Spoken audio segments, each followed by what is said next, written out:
This is an invitation to rally to my standard, British troops. I believe that in your ranks lies a corruption and that you are taking instructions from a corrupted source. That the reason that your comrades are dying is because the source is corrupt, but that you feel obliged to carry out these orders because you've made a pledge to your Queen. Let me assure you, my friends, my brothers, my brave soldiers, the deaths of your comrades are not in vain here in Great Britain. Your Queen still reigns. I'm a Knight of Elizabeth, and I stand under her banner. It's a new flag of Great Britain with a value of 0 suicides. And that the death of Dick Window's nephew yesterday must be the last suicide that takes place in the UK. And the only way that can happen is that the UK is finished and it becomes Great Britain, a new democracy, based on the Zoom meeting where we have no politicians at all. The Zoom meeting of the 600 at the top is the elite, totally open and transparent. It's a game of pride to get yourself a chair on a 600, and the education system set up to do that. And it's entirely free. You can choose to go to get a chair, or you can choose to sit back and do nothing. The new country of Great Britain has a 15-hour working week. Target. Work to do now. The rest of the time will be spent breathing, doing breath work, and we'll be setting up the country with our national parks to become places of peace, beauty, tranquility, and breath work. And there'll be places to stay, and you can go, and it's all free. Entirely free. The whole infrastructure is set up in order just to enable us to connect with different places and people where we like to breathe.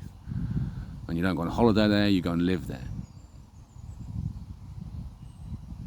And if you like it there, you stay there forever.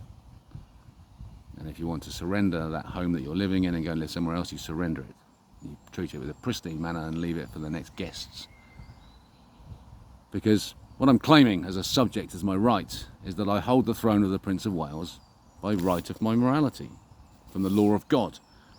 And if you troops will stand and rally to my banner, I promise you, any death in your ranks that takes place from now on is a death of my child.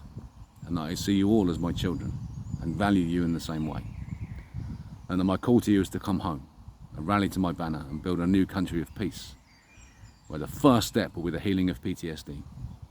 Our job as a country will be to bring you home and welcome you back to the bosom of your mother, your Queen, and heal you. And then from that healing will spring a country of happiness, and we won't need an army because we'll be happy. To attack Great Britain would be like sending a paedophile into a junior school with a machine gun. And that would be the horror that the rest of the world would witness any act of aggression against us here in Great Britain. Our defence is no defence. We have the law of God. You cannot be wrong. So if you're looking for certainty, my troops, ask this of your officers. Have you spoken to Reynolds? Is this the right thing to do under the law of God? And I will guide your officers. And I speak to you as a request, a humble, that you would honour me with a request to allow me to adopt a position, an honorary position within the Welsh Guards, which I claim title to through the sacrifice that my grandfather made in the fields of Passchendaele. He held a rank of officer. I claim title to that rank, and I wish to do it honour and service, and I pledge my life to that rank and to be your commander-in-chief. Take me into your hearts, and I will never let you go. So help me God. Love rules. Do the work. Choose.